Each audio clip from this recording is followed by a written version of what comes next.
Warning: the following contains mature subject matter. Viewer discretion is advised. Photography, while only being 200 years old, have shaped how we see the world today. Invented by Joseph Niepce in 1822, he developed a technique called heliography, which he used to create the world's oldest surviving photograph called View from the Window at Le Gras in 1827. In this video, we are here to look at some photos with captivating backstories. The photo you see here on May 4th, 1986, a group of men being fitted for diving suits are getting ready to complete some sort of task. But what you didn't know is that three of these men named Alexei Ananenko, Valery Bespalov, and Boris Baranov knew that the task they were about to undertake could be their final time on Earth. You see, they weren't just being fitted for a simple dive underwater. They were being fitted to dive and manually drain 20 million liters of water away from the molten nuclear material, which was caused by Chernobyl disaster that exploded on April 26, 1986. Without any interference from these men, the nuclear material could seep into the water and cause a radiation steam explosion, which could go up into the air, carrying unimaginable damage throughout Europe and majority of Africa. The three men, with only their dive suits and flashlights, threaded radioactive waters surrounded by complete darkness. But upon closing in near the valves to shut down the water, their flashlights have already gone out and the three men were already showing signs of ARS, or acute radiation syndrome.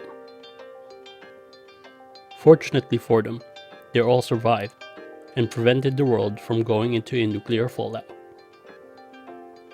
As of 2015, two of them, Alexei Ananenko and Valery Bespalov, are still alive, while Boris Baranov unfortunately passed away in 2005 due to heart failure.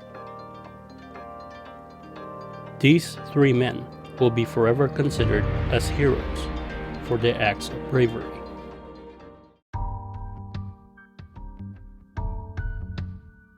This one is one of the many photos that shows the lowest points of human history. On May 28, 1963, Anne Moody, Joan Trumpauer, and Professor John Salter were seen being mocked and having a group of white people pouring mustard, ketchup, and sugar at them as they fight for African American rights to sit on a Woolworth's lunch counter. It was called a sit-in movement. The sit-in movement was started by four African American men named Ezell Blair Jr., David Richmond, Franklin McCain, and Joseph McNeil back in February 1st, 1960, located at Greensboro, Mississippi. They were dubbed the Greensboro Four. It inspired college students throughout the North and South to participate in the movement. Now back to the trio in 1963. Salter, Trumpauer, and Moody were all from Tougaloo College in Jackson, Mississippi. Despite having things thrown at them, the trio remained at the counter, and even though the people behind it refused to serve them, and the crowd continuously yelled racist remarks. Joan and John were called race traitors, while Moody gets to hear all different types of insults about her race. Their actions would play a small part in the desegregation of Woolworths 2 years later, in 1965.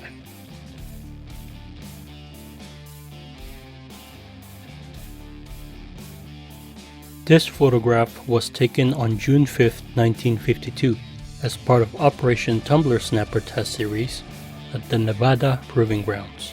Doc Edgerton, an MIT physicist and a photographer, is best known for his invention of strobe light photography, allowing us to freeze fast actions in time, like the famous picture of a bullet piercing an apple in the beginning of 1947.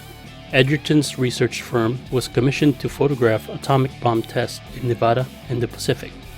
This photo was taken with a shutter speed of 100 millionth of a second.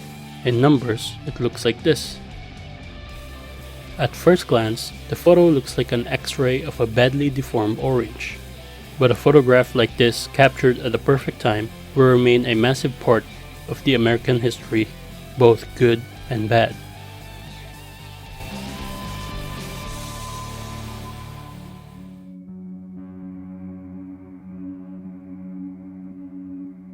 In the photo, the primary subject is 19-year-old border guard Hans Conrad Schumann. Following the World War II, the city of Berlin was carved into 4 occupation zones. The life conditions on each part were not equal, and during the period from 1949 to 1961, around 2.5 million people from East Germany had fled the Soviet section of Berlin. German leader Walter Ulbricht, in order to stop the flow, had barbed wire and cinder block barriers thrown up in early August 1961.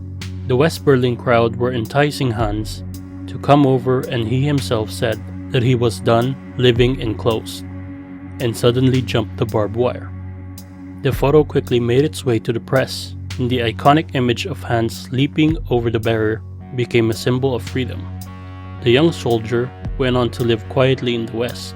However, Hans himself did not deal with the newly found fame and his status of an icon, and sadly committed suicide in 1998.